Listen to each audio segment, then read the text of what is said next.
So for my Fulbright Student Award, I studied at Harvard Law School and did the LL.M program.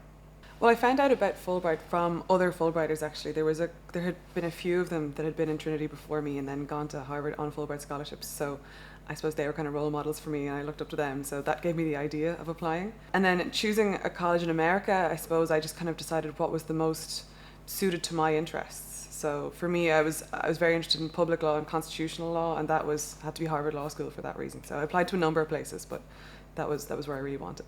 Yeah, location's really important. I mean, I think you have to, if you have to make a rational kind of career choice, you have to choose somewhere that's going to suit your interests, so that specializes in the things that you like.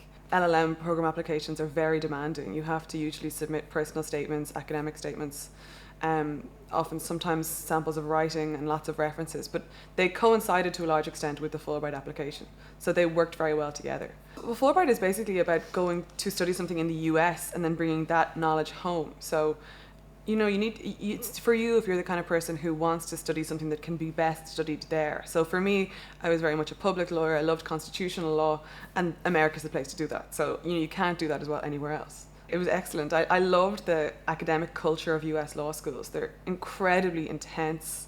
They're both extremely hardworking and extremely rigorous, but then very positive as well.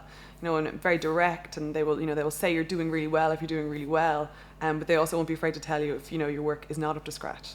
So it's a very intense academic environment. People were really impressed if you said you were a Fulbrighter, and there were other Fulbrighters from other countries that you would get to know.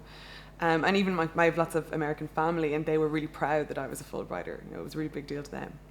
Fulbright's been quite decisive in my career subsequently, actually, because at the moment I'm doing a PhD here in Trinity, and I'm also teaching. And on both fronts, it's been very, very helpful. So my research is into the regulation of assisted reproduction, which is issues relating to surrogate motherhood and in vitro fertilization and things like that.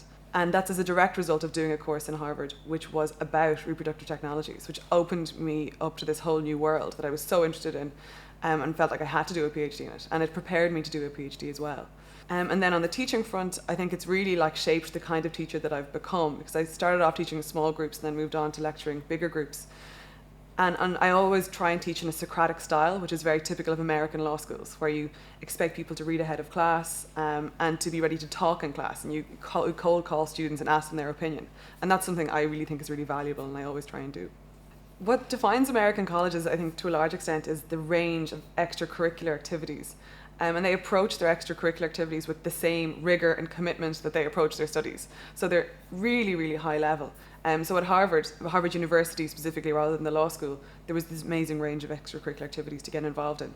And I joined the Harvard University Choir, which was an amazing experience, because it was a combination of undergraduate students, postgraduate students, probably more Americans than I was used to dealing with in my LL.M program, so that was really nice. And it was just a great break from studying law and a great opportunity to meet such a diverse range of Harvard people. Yeah, I think if you're applying for Fulbright, be sure that you really want to study in the US, and be sure that the US can really contribute to your research. Is it the best place to do what you want to do, or to study what you want to study? And if it is, then show that in your application. That's the most important thing, and then show how you can use that and come back here, and go on and do other things in your career. Yeah, get to know other Fulbrighters. You can't really go asking people if they're Fulbrighters, but try and sort of find out. And you kind of have this extra bond with them if you're both Fulbrighters already, so it's kind of a starting point for a friendship. But just certainly try and get involved in as many things as you can, and try and soak up American culture as much as you can. Don't just go and live in a little expatriate community, and try and meet Americans and talk to Americans and make the most of the experience in that way. But it's certainly something that I think is going to enrich your career in the future.